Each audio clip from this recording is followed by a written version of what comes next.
Le match entre le Real Madrid et le Borussia Dortmund a été un véritable spectacle, marqué par des rebondissements inattendus et de nombreux buts.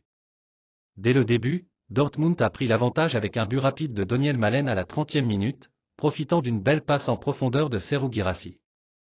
Peu après, Jamie Gitan a creusé l'écart à la 34e minute avec une finition du pied gauche, portant le score à 2-0 pour les visiteurs à la mi-temps. Le Real Madrid, dominé lors de la première période, a montré une nette amélioration en seconde mi-temps. Le réveil madrilène a commencé avec Antonio Rudiger qui a marqué de la tête à la 60e minute sur un centre de Kylian Mbappé, réduisant l'écart à 1-2.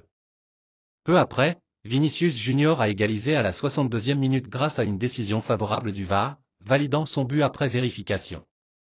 À partir de ce moment, le Real Madrid a pris le contrôle du match. Lucas Vazquez a donné l'avantage aux Madrilènes en inscrivant un troisième but à la 83e minute. Dortmund, acculé, n'a pas pu réagir face à l'élan offensif du Real. Vinicius Junior, en grande forme, a ensuite marqué un doublé. Il a d'abord inscrit un but du pied droit à la 86e minute sur une contre-attaque, puis a conclu le spectacle avec un autre but du pied gauche à la 90e minute, scellant ainsi la victoire du Real Madrid 5-2. En fin de match, le Real a effectué plusieurs changements pour gérer le temps additionnel. Arda Güler est entré à la place de Jude Bellingham, tandis que Dani Ceballos a remplacé Kylian Mbappé.